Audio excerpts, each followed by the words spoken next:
Hello বন্ধুরা, good morning and welcome back to my channel. কেমন আছো তোমরা সবাই? আশা করছি তোমরা সকলেই বেশ ভালো আর সুস্থ রয়েছো। আর ঈশ্বরের কৃপায় তোমাদের ভালোবাসায় আমিও কিন্তু বেশ ভালো আছি। আজ হলো বৃহস্পতিবার আর এখন ঘড়ি কাটায় সময় হচ্ছে ওই সকাল 9টা মতো। তো আজকে ব্লগটা এখন থেকেই তোমাদেরকে সাথে করে নিয়ে শুরু করলাম।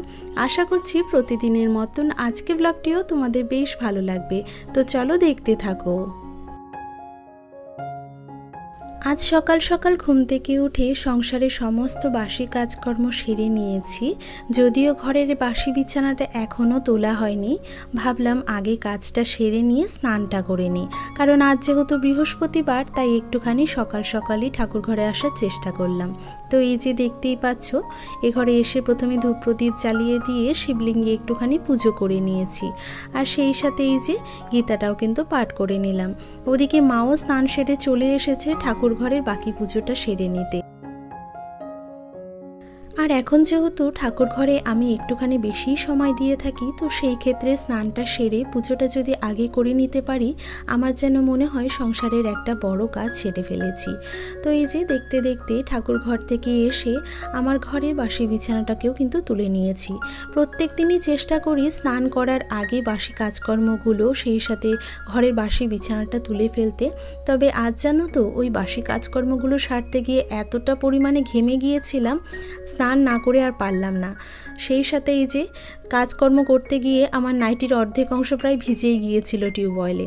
তো ভাবলাম না, স্নানটা সেরেই ফেলি, ঠাকুর ঘর থেকে এসে না হয় তারপর বাকি কাজকর্মগুলো সেরে নেওয়া যাবে।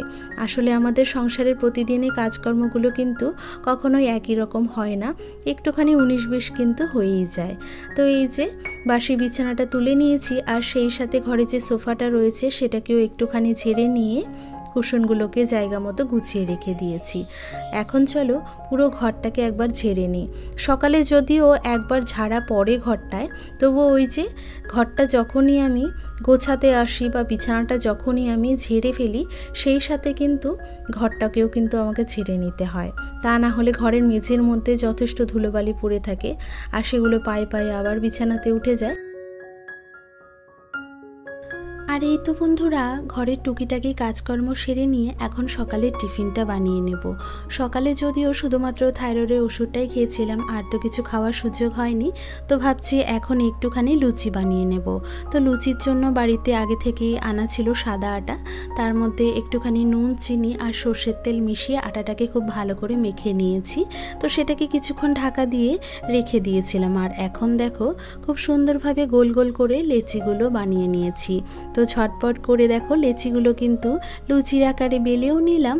তো সকালের জন্য যেহেতু আমি লুচিগুলো বানাচ্ছি, তো সেই জন্য খুব একটা বেশি কিন্তু আমি বানাইনি, কয়েকটাই মাত্র নিয়েছি। আর কাল সন্ধ্যেবেলায় যে ঘুগনিটা বানিয়েছিলাম সেটাই কিন্তু এখনও কিছুটা রয়ে গেছে, তো ওটা দিয়ে ভাবলাম সকালের টিফিনটা সেরে নেব।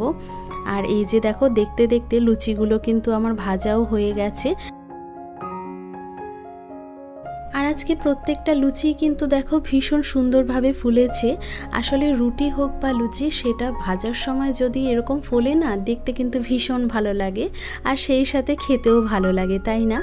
আসলে আমাদের রুটি হোক বা লুচি, সেটা কিন্তু ভালো হওয়াটা নির্ভর করে আমাদের আটা মাখার ওপর বা ময়দা মাখার ওপর।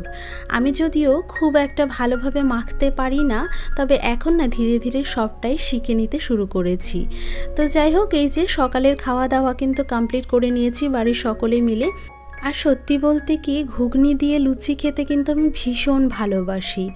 আর ঘুগনিটা হয়েছিল মাটনের যে চর্বিটা থাকে সেটা দিয়ে। তো আজ কিন্তু খেয়ে কমপ্লিট করে দিয়েছি ঘুগনিটা। যেহেতু কাল নিরামিষ রয়েছে, কাল তো খাওয়া যাবে না, না হলে হয়তো একটুখানি রেখেও দিতাম ফ্রিজে। তো যাই হোক, ওদিকে খাওয়া দাওয়া কমপ্লিট করে ভাবলাম এখন যেহেতু হাতে সময় রয়েছে, তো সকাল সকালেই ঘরের ফার্নিচারগুলো একটুখানি ক্লিন করে নিই। তো দেখতেই পেলে প্রথমে প্রথমে কিন্তু আমার ওয়ালে যে পেন্টিংগুলো রয়েছে সেই প্লেটগুলোকে খুব ভালো করে আমি ক্লিন করে নিয়েছি, কারণ ওইগুলোর ওপরেও যথেষ্ট ধুলোবালি লেগে থাকে। দূর থেকে যদিও দেখে বোঝা যায় না, তবে কাছে থেকে দেখলে কিন্তু সেটা পরিষ্কার বোঝা যায়। তো যাই হোক, ওই প্লেটগুলোকে আমি ক্লিন করে নিলাম, আর সেই সাথে ঘরের আলমারিটাকেও কিন্তু কলিন দিয়ে পরিষ্কার করে নিয়েছি। আর এই যে ড্রেসিং টেবিলের আয়নাটা, সেটাকেও কিন্তু ভালো করে ক্লিন করে নিয়ে ড্রেসিং টেবিলের নিচের দিকে যা যা জিনিস রাখা রয়েছে সেগুলোকে নামিয়ে একটা একটা করে পরিষ্কার করে আবারও জায়গা মতো রেখে দিয়েছি। ডাস্টিংয়ের কাজটা করতে করতে হঠাৎ দেখলাম ওই 10:30 মতন বেজে গেছে। তো ওদিকে অফিসের কাজকর্মও করছি, আর সেই সাথে কিন্তু ঘরের কাজগুলো সেরে নিচ্ছি। এটা এখন আমার প্রতিদিনের অভ্যেসের মধ্যে হয়ে গেছে, জানো তো। এখন আর কাজগুলো করতে খুব একটা অসুবিধে হয় না। আগে যেমন দুদিকটা ব্যালেন্স করতে অনেকটাই প্রবলেম হতো, এখন কিন্তু তেমনটা আর হয় না। আসলে ওই যে মানুষ তো অভ্যাসেরই দাস, অভ্যেস করতে করতে সবটা এক সময় মানুষ শিখেই যায়। তো যাই হোক, এই যে দেখো ঘরের দরজাটাও কিন্তু আমি খুব ভালো করে পরিষ্কার করে নিলাম। সেই সাথে গণেশের যে ফ্রেমটা রয়েছে, যেটা ওয়ালে সবসময় আমি লাগিয়ে থাকি, তো সেটার পেছনের দিকেও দেখলাম একটুখানি নোংরা পড়েছিল। তো সেটাকে একটুখানি পরিষ্কার করে আবারও জায়গা মতো ঝুলিয়ে দিয়েছি। আর এদিকে আমার ঘরে যে সোফাটা তোমরা সব সময় দেখতে পাও, সেই সোফাটা দুটো চেয়ার দিয়ে যেহেতু আমি বানিয়েছি, তাই চেয়ারের নিচের দিকটা অনেকটাই ফাঁকা ছিল। আর ওই জায়গাতে ভাবলাম একটুখানি আমার কয়েকটা জিনিসপত্র স্টোর করে রাখার জন্য দুটো বাস্কেট রেখে দিই। তো সেই ক্ষেত্রে অনেক কটা জিনিসপত্র আমি এখানে রাখতে পেরেছি। অনেক দিন ধরে এই জায়গাটা ক্লিন করাও হচ্ছিল না, তাই আজ মনে করে আর সময় করে দেখতেই পাচ্ছ সমস্ত জিনিসপত্র বের করে জায়গাটাকে ভালো করে ঝেড়ে নিয়েছি। আর সেই সাথে জিনিসপত্রগুলোকে ভালো করে মুছে নিয়ে আবারও কিন্তু গুছিয়ে রেখে দিলাম। তো দেখতেই পাচ্ছ কিভাবে সোফার নিচে আমি এই জায়গাটা খুব সুন্দরভাবে গুছিয়ে নিলাম। আর সেই সাথে এখন চলে এসেছি ভাইয়ের ঘরে। যেহেতু সকালবেলা আজ ভাইয়ের ঘরে আসতে পারিনি, কারণ ওই যে বললাম বাসি কাজকর্ম সেরে নিয়ে প্রথমে ঠাকুর ঘরেই চলে গিয়েছিলাম, তো সেই জন্য এই ঘরটা তখন আর আসা হয়নি। তো এখন আমার ঘরে সমস্ত কাজকর্ম সেরে চলে এলাম এই ঘরে। এসে প্রথমে বিছানাটাকে খুব ভালো করে ঝেড়ে বালিশটা জায়গা মতো রেখে দিয়েছি।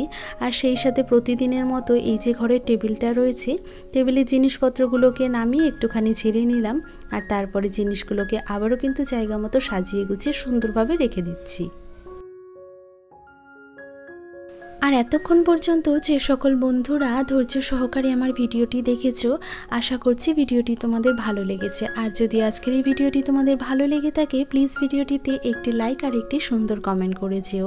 সেই সাথে যদি কোনো নতুন বন্ধু প্রথমবার আমার ভিডিওটি দেখে থাকো বা প্রথমবার আমার চ্যানেলে ভিজিট করে থাকো, তাহলে তোমরা আমার চ্যানেলটি সাবস্ক্রাইব করে আমার এই ছোট্ট পরিবারের পাশে এসে দাঁড়াতে পারো।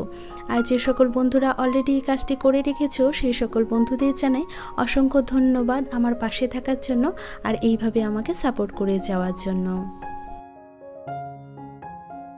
আর এই তো বন্ধুরা, তোমাদের সাথে গল্প করতে করতে এই ঘরের কিছুটা কাজ কিন্তু এগিয়ে নিয়েছি। ওদিকে ভাইয়ের দুটো শার্ট ছিল, শার্ট দুটোকে গুছিয়ে নিয়ে চেয়ারের ওপরে রেখে দিলাম ভাঁজ করে।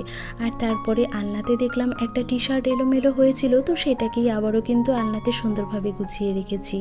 তো মোটামুটি এ ঘরে সমস্ত কাজ কমপ্লিট হয়ে গেছে। এখন চলো ঘরটাকে পুরোপুরি ঝেড়ে ফেলি। যেহেতু সকালবেলা ভাই একবার ঝেড়েছিল, আর ও তো ছেলে মানুষ, সেই রকমভাবে কোনা কোনা ভালো করে ঝেড়ে পরিষ্কার করতে পারি না। তো আমি এই যে ঘরটা গুছিয়ে নিয়ে কিন্তু পুরো ঘরটা সুন্দরভাবে পরিষ্কার করে নিলাম। তো দেখতেই পাচ্ছ ঘরটা কিন্তু আমার গোছানো হয়ে গেছে। আর গোছানোর পরে ঘরটা ঠিক কেমন লাগছে সেটাই তোমাদের সাথে আরও একবার শেয়ার করে নিচ্ছি।